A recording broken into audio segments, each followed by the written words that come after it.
Oi, oi, Daiane Faria aqui com mais um caso real. E desta vez, esse caso, ele é ainda mais interessante. Sabe por quê? A história dele é surpreendente.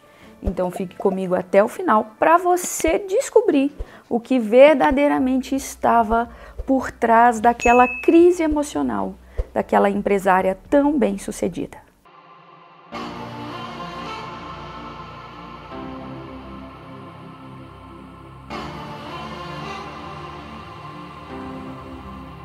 Quando ela me procurou, uma mulher quase totalmente realizada, por assim dizer. Bem espiritualmente, há muitos anos fazia terapia, um relacionamento amoroso ideal, filhos muito bem criados, muito bem educados, um emprego completamente estável e muito bem remunerada, uma verdadeira empresária de sucesso. Mas havia nela ali uma sensação que não tinha muito nome, não tinha o que explicar, que fazia com que aquela mulher, com que aquela mãe, aquela esposa, aquela empresária vivesse do nada sentindo aquela sensação, aquela angústia, aquele mal-estar. E mesmo já estando há anos em terapia, fazendo várias e várias outras coisas, parecia que aquilo ainda existia dentro dela. Eu tô trazendo um caso de uma pessoa que não sabia exatamente o que sentia, mas percebia que havia algo de errado dentro dela. E isso, pessoal, é muito comum acontecer porque muitas vezes a gente busca, suprir algumas necessidades, tampar alguns buracos, sustentar algumas coisas ali, que é para esconder outras coisas que estão por trás disso.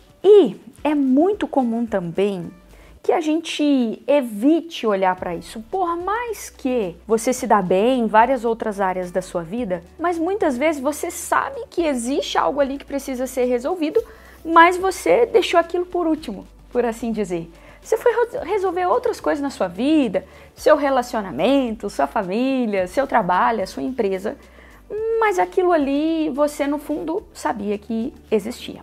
E é muito comum nessas pessoas que quando elas alcançam um determinado sucesso, um determinado lugar assim na vida, elas começam a olhar para aquela falta, para aquele problema que até então passa a ser talvez o maior problema da vida dela. E cada um manifesta isso de uma maneira, algumas pessoas como depressão, angústia, tristeza profunda, impotência, e várias outras, ansiedade, insônia, compulsão e vários outros sintomas, por assim dizer. E a maneira como eu trabalho, a gente não quer ouvir o sintoma, O sintoma ele está explícito ali. O que a gente quer é entender o que está por trás disso, o que está por trás, o que causa esse conflito. E aí, essa mulher, essa empresária, ela decide então fazer uma pesquisa e aí acabou me encontrando e ela falou o seguinte: Daiane, eu achei interessante porque na hora que eu estava te ouvindo, eu não sei direito o que, mas algo fez sentido aqui dentro de mim e eu quis te conhecer, eu quis entender o que é que você faz. E uma mulher já muito vivida, uma mulher que estava aí em mais de 5 anos em terapia, em buscas, enfim. E aí, gente, é o seguinte, quando ela fala, que aquela sensação, aquele mal-estar estava presente na vida dela, mesmo quando tudo estava bem, a gente entra nisso, Durante o processo ali, a gente entra nisso para compreender o que está por trás disso que você talvez ainda não percebeu, talvez ainda não notou. E olha só que interessante, Uma mulher super bem resolvida, mas existia ali um conflito com uma tia dela. Uma tia que sempre foi referência para ela, mais do que os pais. A gente chamaria isso de uma tia em primeiro lugar, ok? Então essa tia, ela estava no topo assim da vida dela. E aí ela traz uma cena, e aí abre um parêntese, não é o evento em si, mas é o sentimento, o que está por trás ali, ok? E ali, ela traz uma cena, ela jovem, tendo passado no vestibular, em primeiro lugar, numa federal, e isso e aquilo, e a família inteira empolgada. E aí, lá na cidade dela, era muito comum o pessoal fazer faixa, colocar aquelas faixas na casa assim, né, homenageando. E ela e a família querendo fazer isso, e aí essa tia, ela ouve essa tia falando a seguinte frase. Ela traz isso, tá? Ela... Daiane, mas foi exatamente assim que aconteceu? Não, a gente não pode garantir. É memória, é lembrança, é envolvimento, pode ser que ela criou, pode ser que ela aumentou, mas isso não importa. O que a gente quer entender é a interpretação dela diante daquele evento, daquele ato. E aí essa tia vira e fala pra família lá, fala, que bobeira, a gente não vai fazer isso pra ela não, isso é ridículo. São só pessoas medíocres que comemoram isso, ela não fez mais que obrigação dela, ela sempre foi uma boa menina. Ela sempre foi uma boa menina. E olha que interessante, olha como ela interpreta isso. Ela fala o seguinte, ela hoje, pode parecer confuso às vezes, pessoal, mas se atente ao decorrer da história. Ela hoje, vendo aquela cena, ela fala assim, Daiane, faz muito sentido, eu sempre busquei ser a perfeitinha, eu sempre busquei ser a mulher ideal para todos os meus papéis e tal, e isso e aquilo. Mas eu ainda não entendo o que isso tem a ver, né? E a gente aprofunda um pouco mais. E aí surge a irmã dela. E a irmã dela, olha que interessante. E a irmã dela sempre foi, pelo fato de ser mais velha, responsável, decidida, assim, muito comunicativa, então ela sempre foi o centro das atenções. E a minha paciente, a menina certinha. Entende? Então, uma ali se extrapolava às vezes frente à família e a outra era obediente, a certinha, né? E aquela, enfim. E aí, olha só que interessante, né? Surge essa irmã numa situação em que a irmã tá invejando ela, de certa forma, por ser daquele jeito. E ela, vendo a cena, percebe que ela também invejava a irmã por ser do jeito que a irmã ela era. E aí, nesse enlaço todo, né, ainda surge algumas situações com o primeiro namorado, não é exatamente uma única coisa, tá? São peças assim que a gente vai reunindo, colocando, estabelecendo.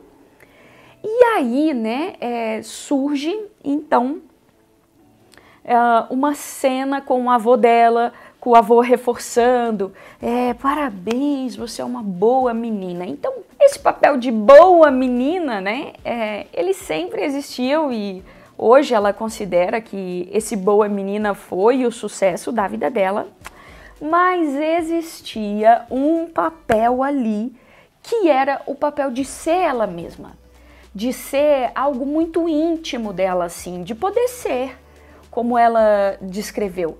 Daiane, eu quero ser eu não quero me preocupar com a roupa que eu vou vestir, eu não quero às vezes ir jantar nesses lugares chiques, eu não quero às vezes ter que conviver com certas pessoas para poder fazer um social, essa não sou eu. E aí eu pergunto para ela, falo, mas de onde que isso vem? Onde surge isso na sua ideia, né? E aí ela fala o seguinte, da minha família, a minha família sempre teve bons modos. E aí agora eu entendo por que eu tinha inveja da minha irmã, porque a minha irmã, ela não estava nem aí. E olha só, pessoal, que interessante, né? Como que a irmã não se sentia pertencente ali, enfim, né? Os papéis estavam invertidos ali, por assim dizer, mas ao mesmo tempo do mesmo lado, né? E aí, né, quando a gente traz tudo isso, né, ela interpreta isso faz muito sentido para ela. Talvez quando a gente ouve, né, ou assiste um caso assim, às vezes a gente fica um pouco confuso, sem entender, né, mas será que isso faz sentido? Mas para a pessoa que está vivendo ali, faz muito sentido, porque diz muito de uma dor única, de algo muito subjetivo.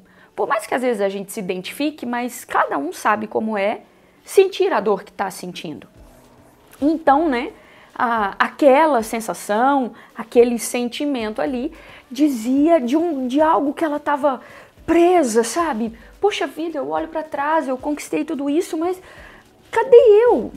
quem, né? Quem eu sou em meio a tudo isso? E, gente, essa mulher, depois disso, abre um parênteses.